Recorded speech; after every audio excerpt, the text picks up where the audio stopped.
And we are live on LinkedIn TV, so please do not swear. Thank you very much for tuning in, everybody. I'm Gary Gormley. I'm the host and founder of Fab Solutions and host of the Contact Center Network. And today we are putting under the microscope how we are bridging the contact center skills gap for 2026 and beyond. And I've got two awesome panelists to help me unpick that.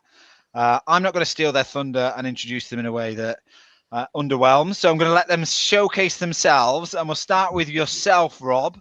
Tell everybody who you are, where you're from, and a little bit about.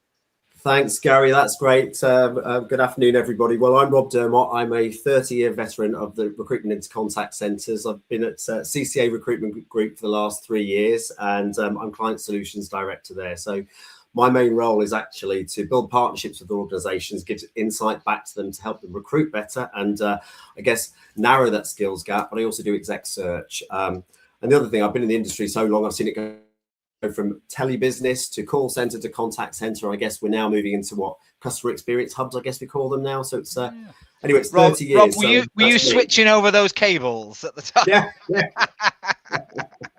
Well, thanks very much for joining us, matey. I'm sure all that experience will come to bear with some of the questions that we're going to put you under the hot lamp and the spotlight for. We've also got Nathan Dring.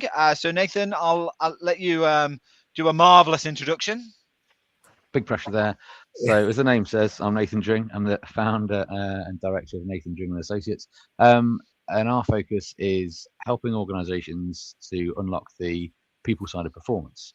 So often, and particularly in contact centers, if there's a performance issue we want to unlock, from an L&D point of view, the start point is, well, should we do some training? Should we risk cannibalizing the operation, taking people away from the day job, putting them to a classroom, all the costs associated with that, and the negative and the sort of the downside of that, only to pump them full of probably more logic and more of the stuff they already know. And what we don't tend to do is step into, well, this is a behavioral, this is a mindset thing. So we help organizations kind of to speak to themselves about the things that really matter, which is behavior more often than not, which is the part of the stuff that leads to culture shift and change. But we're a big believer, but that's an inside job. So we can kind of guide and steer, but that comes from within. And when people are behaving the right way, then the logic starts to make sense and the behaviors follow and the performance follows as a result of that. Perfect. Well, thank you very much for joining as well. I think we've got the makings of a really good debate and conversation here today.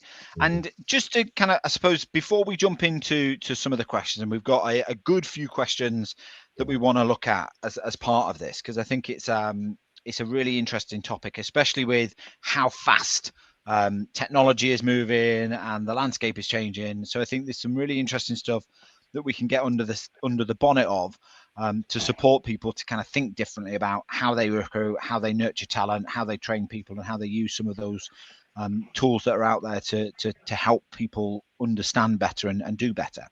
But I think the backdrop to this really is that there's a broadening gap in skills across not just contact center, but across a number of different industries. And I did a little bit of research as part of this, just to understand what the market's looking like. So I'm going to share this little slide here that in true Tracy Island fashion I prepared earlier. And I'm sharing this because it suppose it provides a little bit of context as to where the world's at the moment in terms of skills and people's thinking and need to kind of bridge that skill gap. And there's some really credible stats here. I know there's lies, damn lies, and statistics, but these are from sources that I think are fairly reputable. So, Contact Babel was saying that only 1 in 3 contact center leaders believe their agents have the skills needed for future digital CX environments, and I think that's a really fascinating stat to say that more than 70% of our people might not have the right skills for the next wave of what's to come for managing CX. And I thought that was a really interesting one to share. Yeah. But it's reinforced a little bit by Salesforce. So Salesforce said 78% of service leaders say customer expectations are higher than ever, but their people haven't got the skills and the capability to meet those needs consistently, which I think is when you put that and the other one together are quite compounding. And then Zendesk, of all people, 70% of organizations say AI will significantly reshape agent roles, but a large proportion admit they are not fully prepared to reskill their workforce. And then the World Economic Forum said 44% of core skills are going to change by 2027. And there's some really interesting skills that I think we need to lean into as part of the conversation that we're having today around digital literacy, emotional intelligence, critical thinking, data-driven decision making, and how our people show up in terms of being more creative and more adaptable. So I put the question down at the bottom saying the real question is, are we designing role, skills and talent strategies, or are we just adapting more tech to old ways of working? So I want to kind of frame that in the start of this conversation and say that's the backdrop of which we are working to. And when we were kind of planning this, Rob and Nathan, we did come up with some questions that we thought might kind of satisfy some of those topic areas and some of those stats areas. And I want to start with you, Rob, just thinking about some of that research and some of that context, specifically from the World Economic Forum, suggesting there's a real significant portion of workplace skills that need updating over the next few years. So if we were looking at the contact center today, where do you see maybe the biggest capability gaps emerging across leaders, agents, and the wider CX organization, do you think? Yeah, absolutely. Well, can I just sort of rewind a little bit? Because I think one of the things we've got to recognize is these stats are current, but if you look at the way the contact center industry has gone over the last 10 years or so, a lot of these issues are quite long term, because basically if we look at the fact that people have been doing self-service for for a long time now, for example. So a lot of the times you get to the stage where somebody wants to speak to an agent, they're either irate or they can't get past that particular screen or whatever anyway. So I think a lot of these challenges already there. So whether it's a learning and digital ability situation, or I guess a big situation, I would talk about situational judgment, because I think that's a massive thing at the moment that we're seeing as a skills gap. Is I always liken this to the fact that if you think about those people who have sat nav in their cars and they drive to the end of the road and there's a do not enter sign, but they carry on. We want the people that are going to stop and go, hang on a minute, I know the sat nav is telling me to go straight ahead, but actually I want to stop and go, is this the right thing to do? So I think that ability is really quite key. Problem solving is absolutely key, and that's always been ongoing for the last number of years. But also, I guess a big piece is, we've talked to a couple of clients about this lately, is about accuracy of data entry. So when you have actually got somebody on the call, are they actually entering the data right and not duplicating data to create problems longer term? So there's lots of things around that are happening. I think the other thing that's a massive challenge still at the moment is obviously the way of working has changed massively over the last 6 years since COVID came in. It's pretty much 6-year anniversary, isn't it, since it started? And not many companies have got really to grips with managing those remote workers or training those remote workers as effectively as they did when they were based on site. So I think that's one of my observations, and that carries on being an issue moving forward. And Nathan, from your perspective there, because I think you obviously in your role, you're constantly looking and evaluating capability gaps across organizations. Where do you see some of those gaps, and what would be your assessment of the contact center today in terms of workplace skills and being at the right level? I think for me, a big thing about this is the way that teams are led and the way people are led. So I think a lot of people you rely on team leaders and kind of that entry level kind of first step up to leadership to kind of get the most out of their teams and drive performance that way.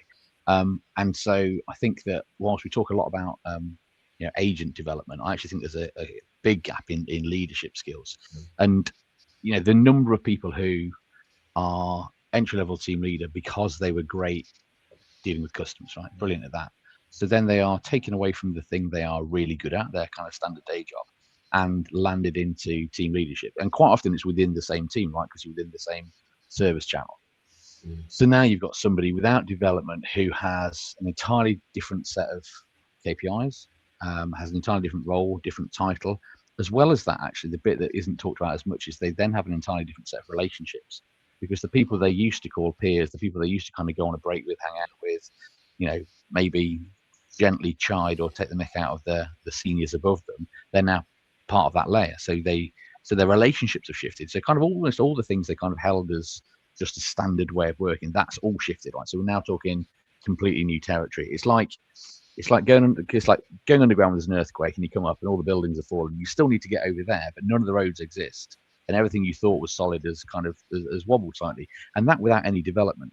So I think that's a big thing. It's just the basics of understanding. Actually, now you need to lead, and you're not simply managing people to do a process or to work a service line, but in this new world, and we'll get into more of that later.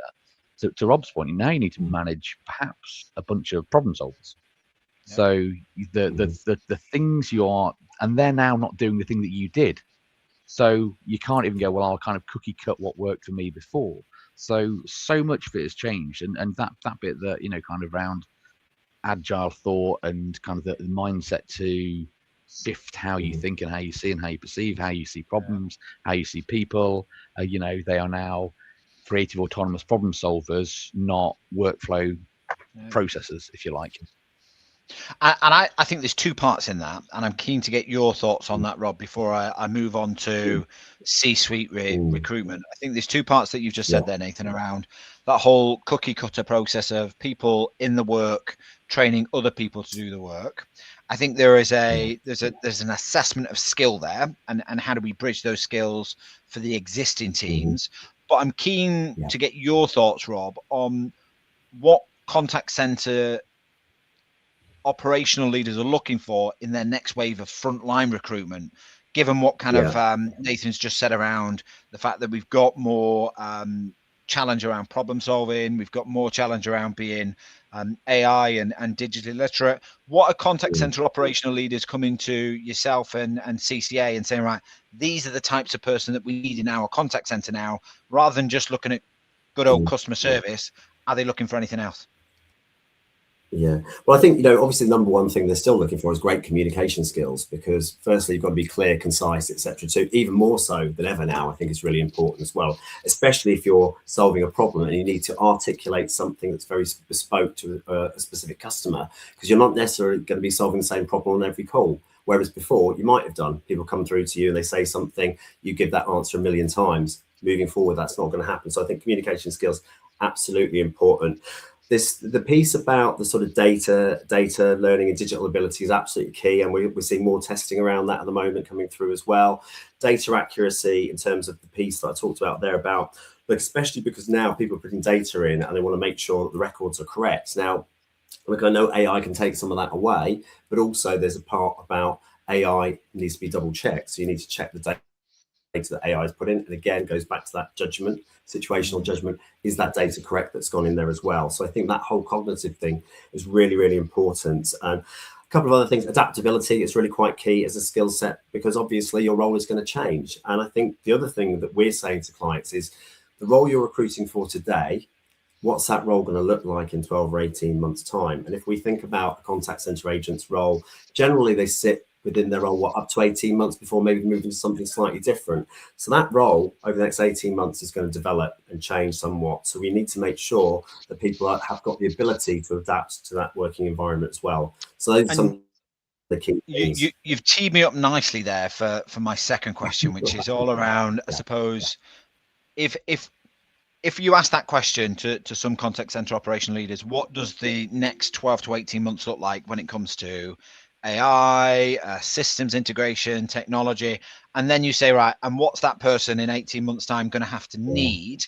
I think some of the challenge that you might get sometimes is there isn't a clear vision of the future. They might not have the right people in their organization, either at directorate level or C-suite level, to be able to make those decisions, or to understand the future implications of how that kind of operational model is going to change. So what are you seeing in the C-suite or the directorate recruitment in terms of people being brought in for specific roles to help people craft that vision, craft that strategy, to help them answer that question of what does the contact center agent of 2028, 2029 look like? It's interesting. There's a lot of different aspects there, but I suppose the first thing that we're seeing is, even at the senior end, is we need people who are really good at coaching and developing their direct teams. I think that's really, really important, because obviously they need to have their arms around either their operational leaders underneath them, the team managers, or the frontline agents. And I think that's really, really important. I think one of the things that's interesting that we're finding as well with senior operational leaders at the moment is, and this is sort of feedback we're getting from people who are looking around for work, is a lot of their roles, some of their I guess day-to-day responsibilities are eroding, so they're not necessarily able to do as much as they could in their own role. So it's very much what is happening at the moment. Yeah. So you've got that aspect, but then you've still got transformational roles that are coming through as well. So from an AI and data piece, it's how you embed that further into day-to-day operations. And I think one of the things that is worth sort of touching on is that whole clarity piece, as what is their role and what is their role and their responsibilities in terms of how they manage those people underneath them too. I mean, Nathan and I did a roundtable before Christmas with a number of people in Manchester, and we asked for feedback. And one of the things that one of the senior leaders said to us is a key bit that we wanted to look at is how, is what's clarity as currency within a role. So are you clear what your objectives are? Are you clear to the people that report what their objectives are? And are you helping them to get there? So I think that's really quite key as well. Yeah.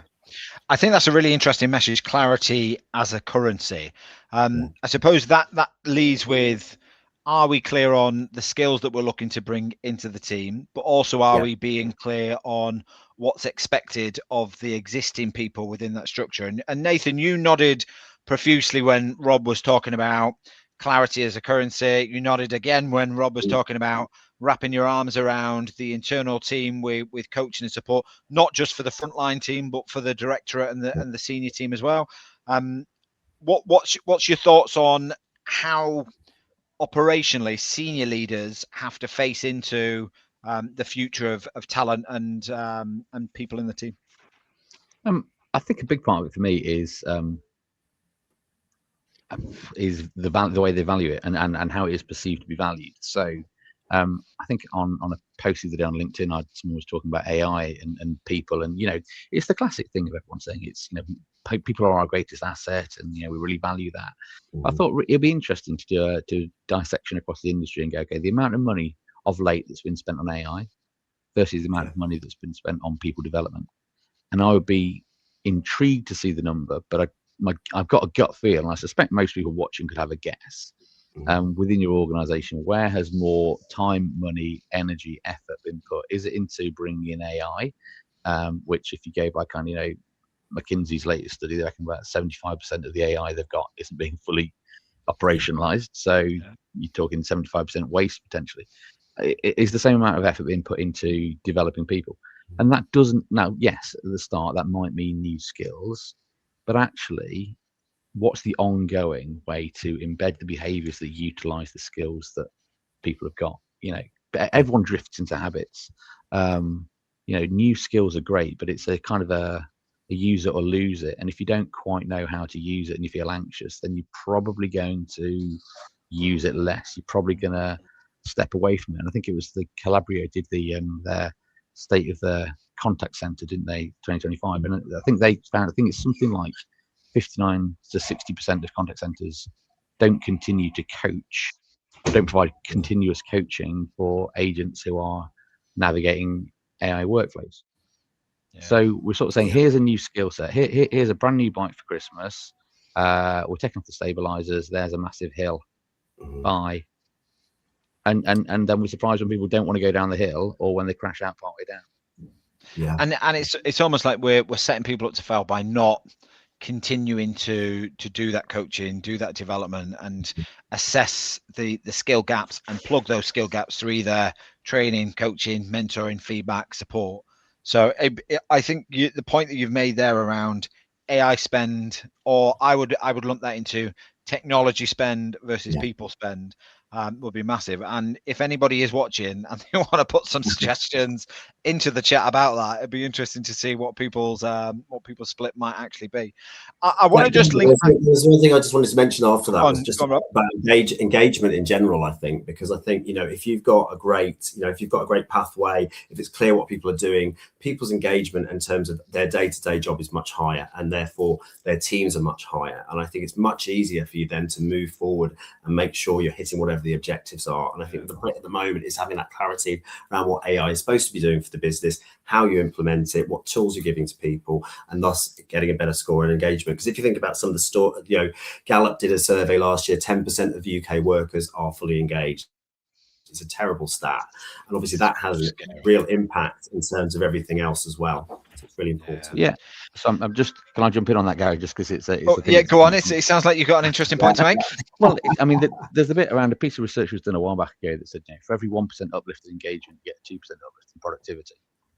So you don't have to do tons to start to get some real uptick.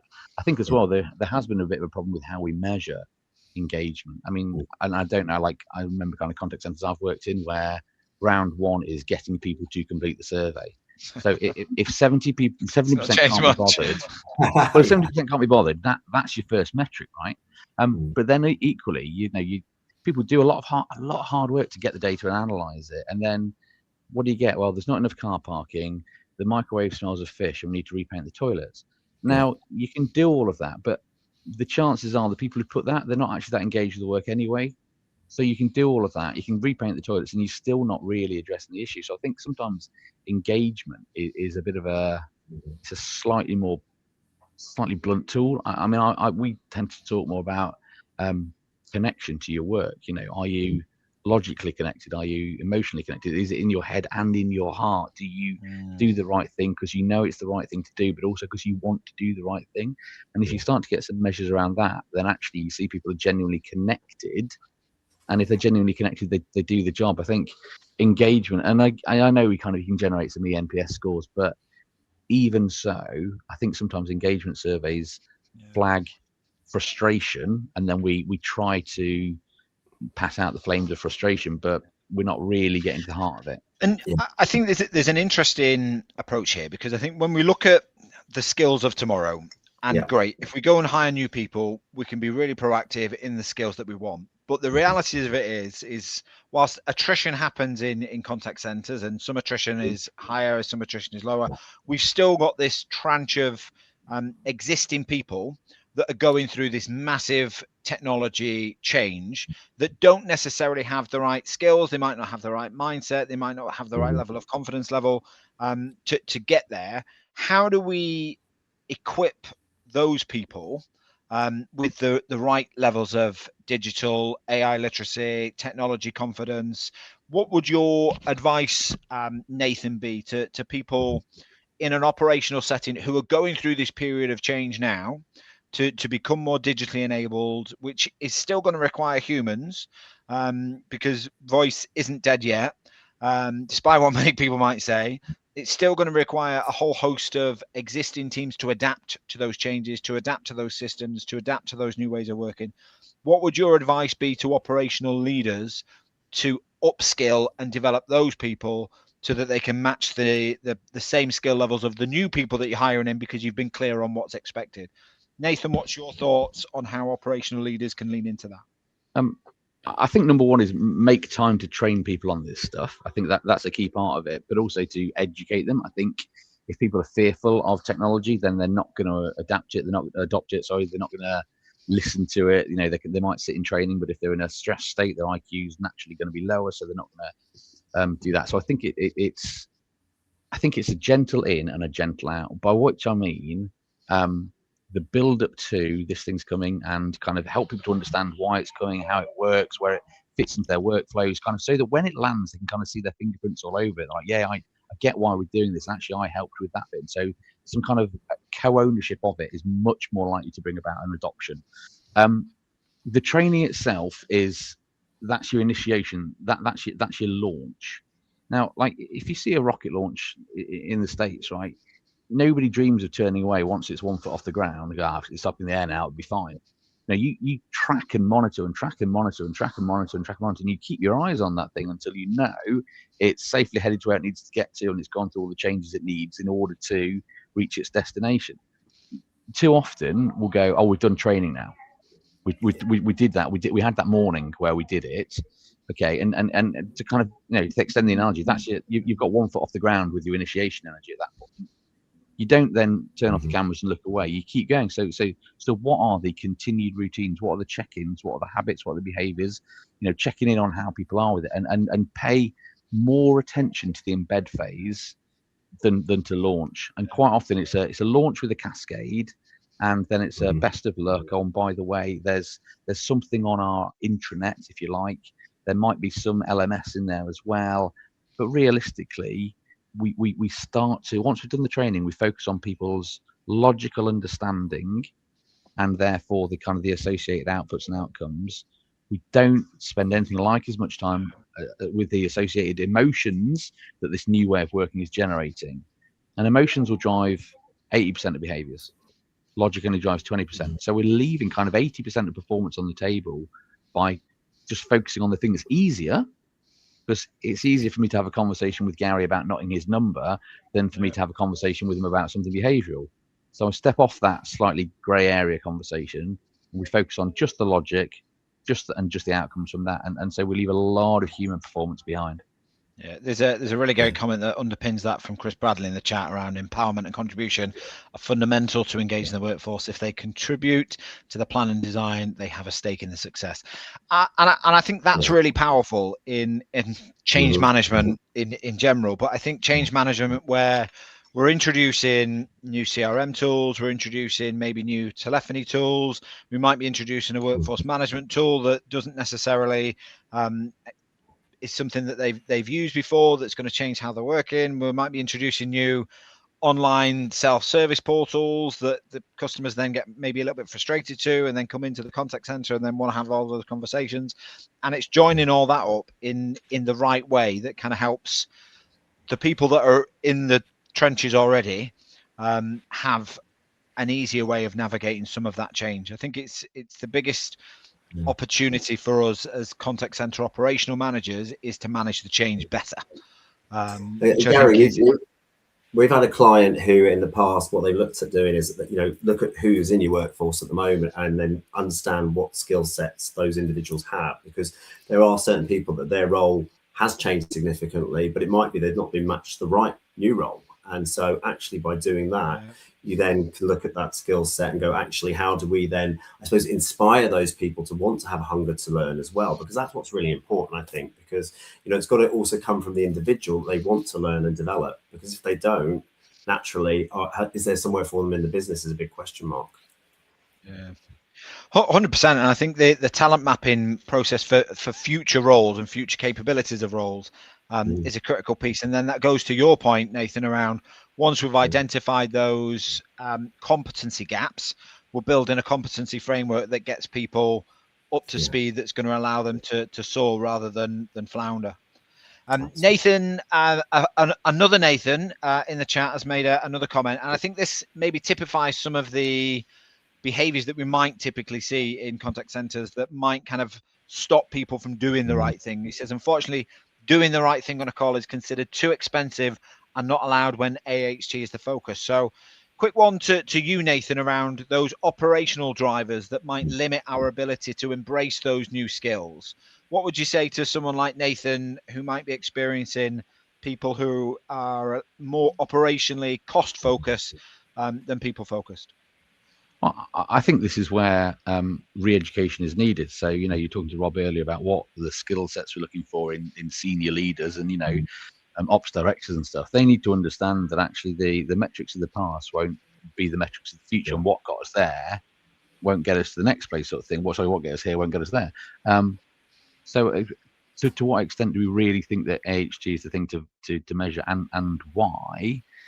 Because, let's face it, anybody that probably working in this industry at the moment will go, yeah, of course. Well, AI is going to take out transactional stuff, and so what's left is more complex and highly charged, and therefore, intuitively, everyone says, well, that drives AHT. But you can't have everything. So, do you want great customer experience, or do you want fast calls? And there's a massive difference. People used to joke, didn't they, when they went to Aldi? You had to have a sort of a kind of Olympic level kind of cricket fielding skills to handle the speed it came through the checkout. You were kind of diving left, right, and centre to grab the stuff to put it in your bag. Speed isn't always the answer. But again, I think this also comes back to, so where has the desire for AI come from? Because again, I think a lot of organisations go, we want AI because it's better for our CX. And sometimes I wonder if we just need to look in the mirror and go, really? Or is it for your bottom line? Because let's not kid ourselves. If it's for your bottom line, it's probably not going to be for your CX. And the squeezed person in the middle is going to be your team leader and your frontline who are trying to deliver the impossible, because you want them to deliver on two things that are pulling in opposite directions. So you're just not realistic. And you know what? Again, it's like you've read my mind in terms of teeing me up for my next question, which is all around the change in role of the contact center leader when it comes to introducing new technologies and new solutions. We quite often focus on what does the agent need to learn? How do they need to change their behaviors? What do they need to be able to understand and think about differently for the next wave of customer and operational management? But there's a contact center leader involved in here, and they're moving beyond general operational management or queue management. They're now moving into more systems thinking. They're moving into more AI literacy skills, and they're moving into more management of that customer journey. So where do you see, or what do you think might be standing in the way of the evolution of the operational manager to more of a more customer experience architect? And what does genuine lasting behavioral change in a leader actually look like? Long question. Hope you've got an answer. Gosh. What's your thought? I think your first thing is they need to be people leaders. I think for as long as people are workflow managers, then they'll manage a workflow. And I think that actually they need to be people leaders, which means they need to be able to have some emotional intelligence themselves. They need to know what their people need. They need to invest in their team. So people perform well when they feel cared for, when they feel safe, when they know, you've got psychological safety, so you can make a mistake and that's okay. So you need leaders that set that up, and then, helping people to do the right thing and see, measurements as an outcome rather than the be all and end all.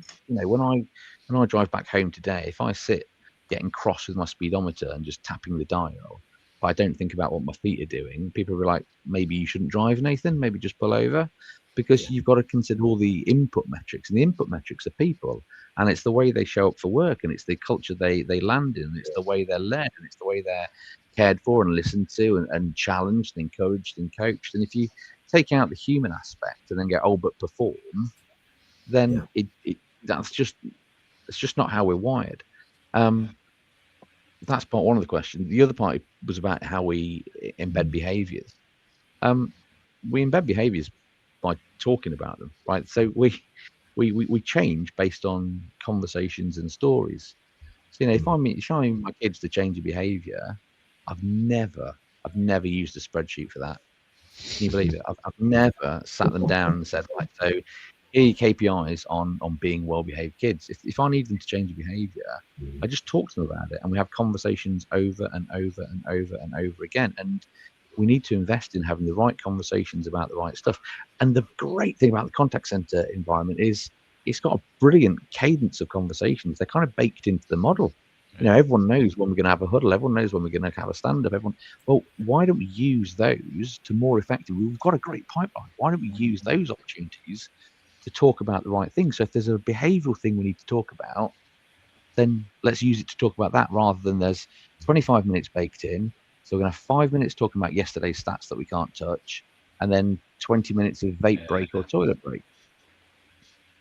I think there's an interesting part that operational leaders play in that, and I'm keen to kind of get your input, Rob, into what some of the contact centers that you're dealing with are thinking about when they're recruiting for a new wave of either contact center leader, contact center team manager, contact center operational, because the insights that we're getting from some of the technologies now, the tools that we've got around real-time insights, speech analytics, conversational AI, are becoming much more intelligent, and we've probably been leaning into more KPIs and KPI driven. So now that we've got all of that extra intelligence and that insight to be able to do something interesting with it, there's a requirement there for leaders to do something different, or to be able to use, analyze, and interpret that information. What are you seeing in contact center manager recruitment, team leader recruitment, and how are people maybe asking for different skills from that leadership community now that we've got a different insight driven or analytical driven operation? I don't think it's necessarily different skills. I think it's more that certain core skills are in demand and enhanced. So I think go back to things like the communication piece is really important. I think great people at influencing, so influencing your team, etc., is important, especially if you're rolling out a new AI piece of work or a new training program or whatever it is. Get everyone brought into it as well. I think also it's just really important that those individuals are credible at challenging back as well. I think that's something that's come out quite a bit lately. I've had a piece of work which is just completed last week where this was actually within resource planning, but there's some new tools that are coming in, that side of things, etc. And they've done it a certain way for a number of years. But actually, one of the key things that they went with this particular individual for was the fact that they were going to challenge, not just challenge, they actually came up with some ideas that they'd never even thought about. I thought, do you know what, we really need someone to challenge what we're doing. Somebody's driving us down this way, but actually, is that always the right way to go? So I think that's going to come out more and more. And actually, just a good leader being a good leader in general. So all the AI skills and all that sort of stuff naturally should come to those individuals. And I think that's the key thing here. So if you've got a great influencer, a great communicator, someone who can challenge, and that's what we're looking for in most of our senior leadership roles now, right up to board and above. You know, yes, there's going to be things around data, KPIs, financial management, all the standard stuff you've got. But those are probably some of the core skills that are more important as we look today. And Nathan, you talked about in some of the conversations that we had as the build up to this is that movement from maybe an operational focus to more of a strategic orchestration leader.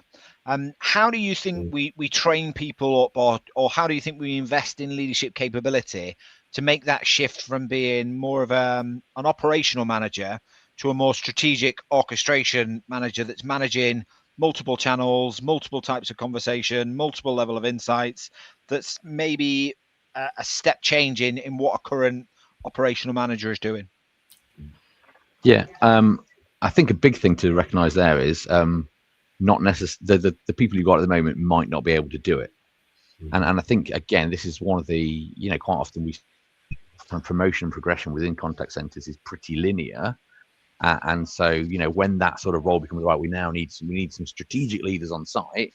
The risk is we go, well, who are the people at that level, or we'll move them up, and everyone just moves up. But actually, this is where some genuine skills assessment and behavioural assessment, and perhaps even things around kind of, you know, psychometrics and stuff can be really helpful to go, well, actually, you are brilliant as an operator, but strategy is not your thing, and that's okay. And not to see it as a diminished role, but actually to say it's a different skill set. And so if we want but let's face it, if you want somebody who can be strategic and look after multiple streams, you've got to have someone who is high EQ, has good emotional intelligence, can read people, but also is brave enough to face into challenges, who is confident in their leadership ability, so that if people challenge and push back, that's fine, who has mental agility, who have compassion, who are brilliant at collaboration and don't mind not taking the glory, who are people who create autonomous, psychologically safe environments. And that isn't necessarily what we've always had. I'm just going to pull it up so I don't misquote it, but there's a really interesting stat. So MIT, Massachusetts Institute of Tech, did the Sloan Management Review, and they said that most stalled AI initiatives fail because of leadership and culture, not the algorithms or the tech. Which it kind of goes back to my initial point about, well, where are we focusing our spend, energy, and effort? But I think we've got to say, well, actually, you know, not everyone can be strategic, and that's okay. That's fine. It's to a similar point around recognizing where the skills are now ready for the future that Rob was talking about. It goes back a bit, but back when we were at ASDA, the people who are best in the kind of the C-suite response team, you know, so kind of the high level complaints that went to the CEO or the C-suite, kind of when they came into the contact center, the people who were best in that team were quite often worst just on standard frontline process stuff, because they had this creative kind of within them, and so they were constantly pulling and wanting to, well, why would it? And they came over as awkward and difficult, but simply because they were asking questions and going, well, can we do it a different way?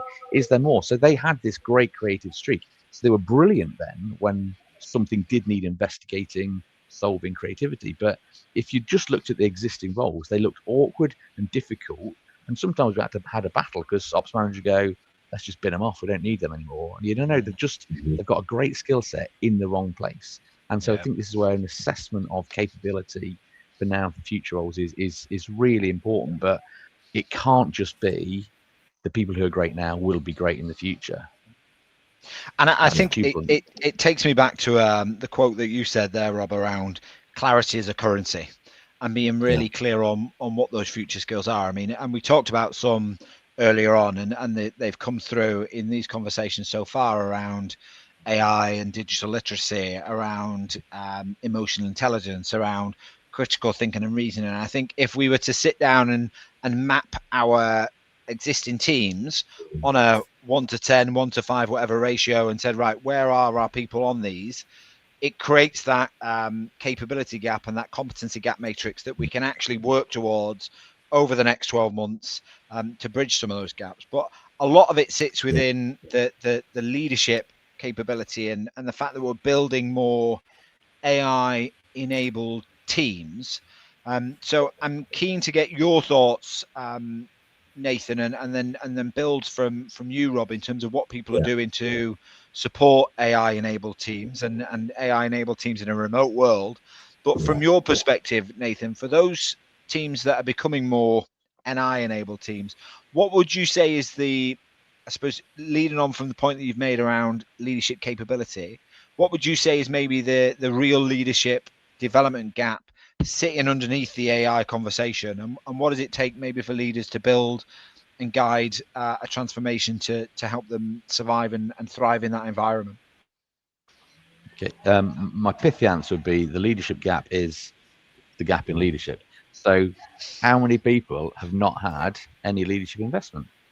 How many organizations are encouraging people to take roles that we have never equipped them for, and to some sense we sort of set them up to fail? So I think for a lot of organizations, just some like their leadership basics, just like the 101s of just here's a program of just some of the kind of the core skills you need to think about in order to be a great leader. Again, the challenge with that is it's often seen as a go on this 2-day course and come back and it just doesn't work like that. It's this bit around, oh, that's great initiation energy, but actually what we really want to say is, okay, how do we embed leadership behaviors? How do we embed a leadership focus in the conversations you're having all the time? And so there's ways of doing that, which I won't get into now, but there's ways of doing that where you don't have to take people away from the day job all the time. There's ways of doing that, but I think a genuine recognition of the fact that actually, if we invest in leaders who are emotionally intelligent and know the core behaviors they need to demonstrate and can then bring out of their people, you'll see a real shift towards this, because people won't be fearful of adoption. They won't be fearful of making a mistake when they do adopt. They won't be fearful of, well, that took a bit longer than normal because I'm learning and figuring it out. They won't be fearful of failing and being able to fail without being labeled a failure. But all of that requires culture shift and leadership shift, and it's not a 2-day course. It's not a 2-hour Zoom. It's not a, well, go along to that webinar and by the way that was your development. There's got to be serious investment in it, because this is changing the way we work. But at its core, what we're still doing, well, people who don't want to contact us have to contact us because they've got an issue that they don't want to have, and so we try and help them. We try and make it as human to human as we can, and some of the basic stuff we don't need, but by the time you come through to us, tell you what, we'll either resolve it or we'll educate, and it's just getting the right environment. And I'll always fly the flag of this being an emotional behavioral thing more than a technology thing. And you said something really interesting, Nathan, around mindset matters, or mindset before method. I think is a real great quote for that. It's actually, if you've not got people with the right mindset, it's never going to happen anyway. So I'm keen to hear from you, Rob, in terms of what organizations that are looking to perhaps CCA or those that are recruiting in an AI active environment and a remote environment, what is it that they're asking for in terms of the leadership capabilities of people that might be different to what they previously recruited for? So one of the things I've picked up on lately, and I've had it with a couple of conversations, is sort of multi-generational age groups, for example, lots of, and different backgrounds is absolutely if you think about what contact centers were like when I first worked in a contact center 30 years ago, everybody in my team was probably similar sort of age, very similar background, etc. Contact centers are so diverse now, so having that ability to manage a very diverse workforce, multi-generational workforce, all that sort of, and get the best out of them is absolutely key. Because all the AI stuff, yes, but you're still managing people, and people are people, and people are individuals. And I think this is the bit people do forget is, look, everyone is different, everyone's got a different motivator, everybody's got a different detractor, whatever it might be, and it's kind of understanding those individuals. And if you've got the right sort of leader in there, they're looking for the skills that you can harness those and get the best out of each of your workers. And if you get the best out of each of your workers, productivity goes up, customer experience goes up, etc. And you know what, I think there's lots of great stuff that we've talked about so far. I think some of the things that are anchoring with me is that whilst we might be in a more technology enabled environment, whilst we might have AI coming out of our ear holes, and people thrust in all sorts of different technologies in play and using terms like agentic AI and orchestration and journey management, all of those things, it comes to the heart of what contact centers are about. Is they're about human to human conversations when humans need to speak to humans and having those conversations. So whilst the skills of old might still be required, and there might be new skills around digitization, AI literacy, understanding how to interact with different tools, I'm hearing from both of you that the core of what we need to invest in is stuff that we've already not invested in well enough in the past 10 or so years, which is around people and leadership and people capability. So with that in mind, Nathan, I've got a conversation. I've got, I suppose, a question for you around how do we start to improve on that, and how do we coach the next generation of agents and bridge that capability gap with maybe use of AI as an enabler for leaders to have better conversations? How do we use those tools that we've got, such as next best action, speech analytics tools, insights that allow team leaders to have better coaching conversations? What does that next generation of coaching conversation look like, and what are the capability builders that we need for supervisors? I think a big part of it would be to so through call analytics and speech analytics and sentiment analytics, would be to start to say, well, if we're expecting agents to deal with more emotion, how are they getting on with dealing with that emotion? At what point do they start to check out? At what point do they start to freak out? But even so, like even so, you can do that kind of within a call itself. Even post call, which are the ones where you look around and someone looks absolutely rinsed? What are the ones where they had a call about that, and every time they have a call about that, that seems to trigger them and knock them off balance, and then the next three they don't give a rip? So there's something about actually using analytics to not just examine the call, but look at the agent, look at the person, see where is it they are coping, where they're not, where are the parts they haven't got skills, where is it they haven't got the patience with someone who's come through, where is it they seem actually they just batten down the hatches and couldn't care less. So there's ways of being able to see the person, not the output of the thing. I saw a comment just before I came on about referring to agents as bums on seats. There's just you are a blob who generates an outcome. Well, and so often at the moment the AI is focused on looking at the outcome. Why don't we spend a little bit more time with that, looking at the person who's generating the outcome? Because if we get the person right, guess what? We'll get the outcome right far more often. So that would be high level. That's kind of my answer on that one.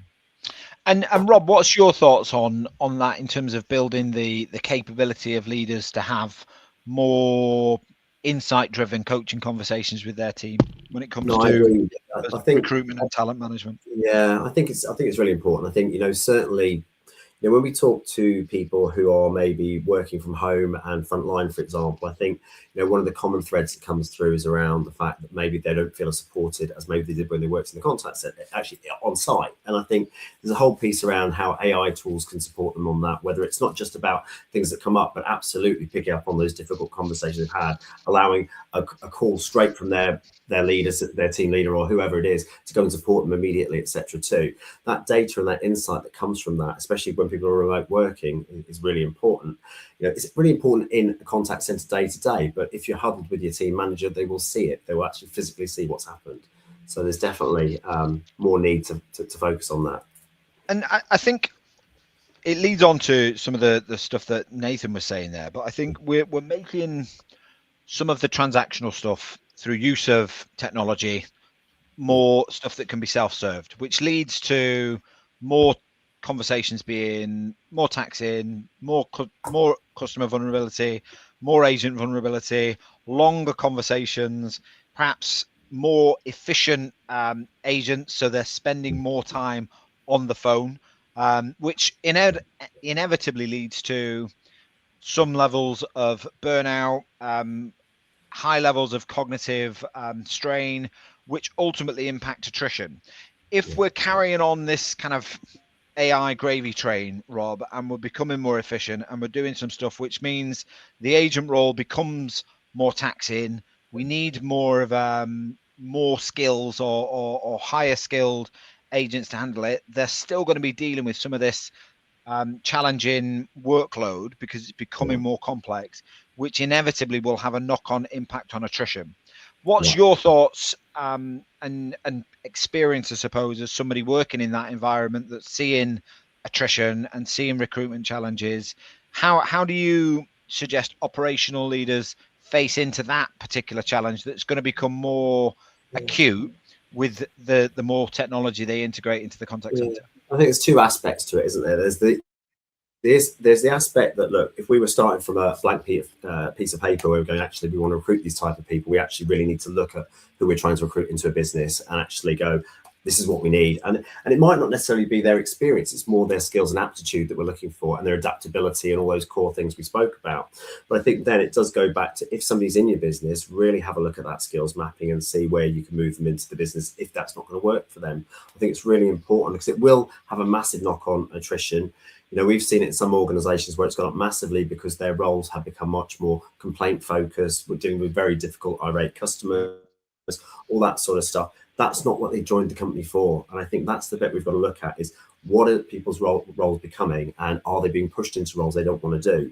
So, you know, hopefully there's another role in the business for them. Map those skills, look, see where you can go, etc. Reduce attrition. Of course, if the attrition goes up, you really need to look at who you're recruiting into the business, because they have recruited the wrong people in the first place, owing to the way your business has gone.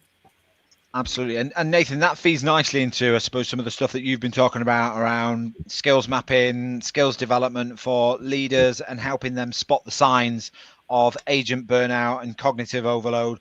What would your advice be to anybody watching here that's maybe facing into that and seeing that start to crystallize in their attrition numbers at the moment? I think the first thing would be to recognize there's an issue with it. So sometimes again you go, oh, there's attrition, but you know what, it's just the industry. It's just that's just the way it is in the UK. Instead of going, okay, well, just because it has been doesn't mean it always should be. The other thing I'd do is take a fag bucket and work out, well, what's the cost of that costing you, and actually if we can stem the flow through developing people, why would we not do that? I think is a key part of it. But the kind of the good enough is good enough and we'll just accept it kind of doesn't quite wash. But I do think at some point we need to take our foot off the gas and go, are we ready for this next phase? I mean, you talk about kind of the busyness of it and stuff. I think it was in the Max Contacts UK benchmark in 25-26, and they said, you know, so agent turnover is 31%, I think, in their thing. Over half of that was people saying it's due to increased workloads. So they're being hammered. And part of the reason they're being hammered is because we found another way to hammer them. And at some point you have to go, are we going to be compassionate leaders? Are we going to go, that isn't enough? Like, you don't sweat an asset that much. You know what I mean? If you've got a machine, you don't just switch it on in the morning, leave it blowing at 100% all day, and then, because you recognize that it'll break. And so we have to recognize that with people as well. And the weird thing is, we're talking about kind of a new age to come, a new age of technology, but we're still talking about some of the basic things that make us human, and behaviors, and compassion and care and leadership and culture. What responsibility do you think vendors have in that, Nathan? Because I mean, you touched on Max Contact there, and they've produced some really great insight into the state of the nation of contact center. But what responsibility do you think vendors have in helping operational leaders get the most out of the technology, but get the most out of the technology without driving people into an early grave? I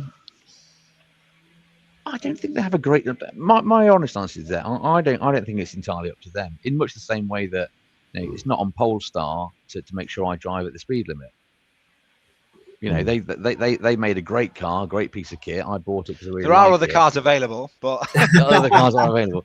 But if I drive badly, if I drive without care or consideration, then that's not on them. They sold me a great piece of kit. And here's the interesting thing: the way I drive that isn't down to my logic and understanding of the piece of kit. My deciding to stick to the speed limits or not isn't because I understand speed limits, know how to use a brake, know how to use an accelerator, can read my speedometer. None of that logic stuff, which by the way is what training will teach us. None of that is what decides how well I use a really smart bit of kit. It's my emotions, it's the conversations I have, it's my understanding. If you've ever been on a speed awareness course, they don't retrain you how to drive a car. They help you to understand through conversation some of the impact of doing the things you're doing or doing them differently. And I think this is why I'll always bang the drum about we need to get into behaviorally rooted conversations that shift the way we think, because when we shift how we think, we shift how we behave.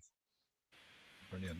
And your thoughts, Rob, on I suppose, is there anything that the recruitment world needs to do to help educate people to have some of these conversations around attrition, around agent burnout, around use of technology? What can the recruitment world do to kind of educate in that respect?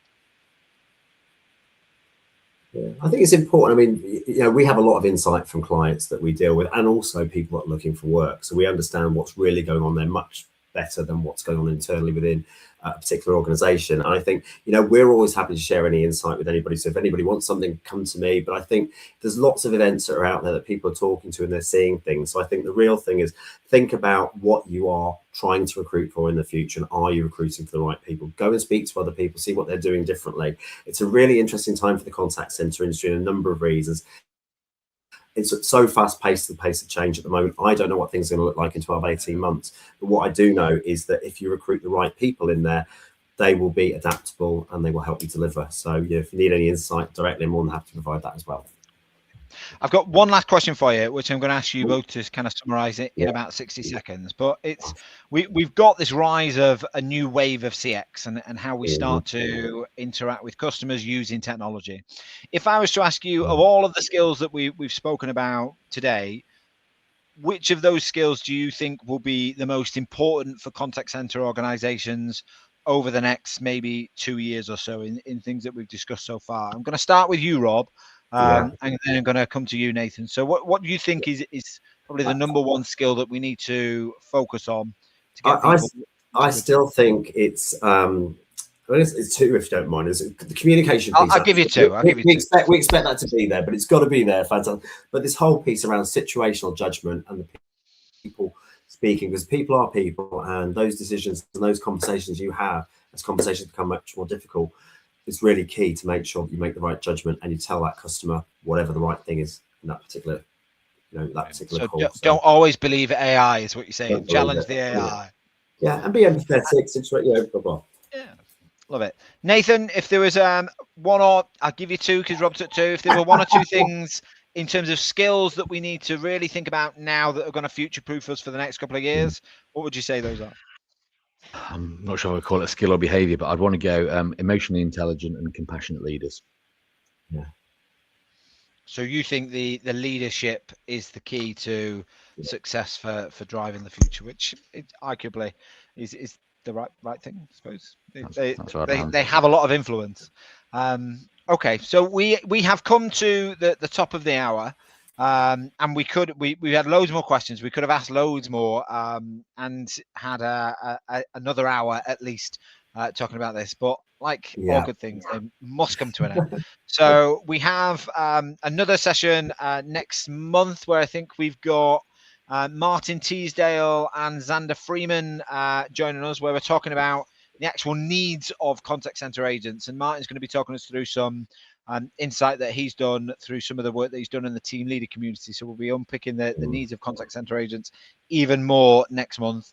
But all that remains for me to say is thank you to Rob and thank you to Nathan for supporting that conversation. Absolutely. Thanks to Pleasure. everybody that managed to tune in. If you didn't watch it live, definitely watch it on replay because it's a really valuable conversation.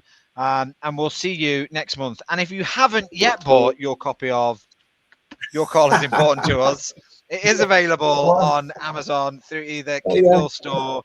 There we go. Kindle Store or Amazon. And all profits go to charity. So it's a worthy cause. So thank you very much for dialing in. I'll ask Rob Thanks, and Nathan Gary. just to Thanks, stay on for Nathan. 60 seconds more. And we'll see you all again next month. Take Cool. care, folks. Bye-bye. Cheers. Bye. Cheers. Thanks a lot. Bye, everyone.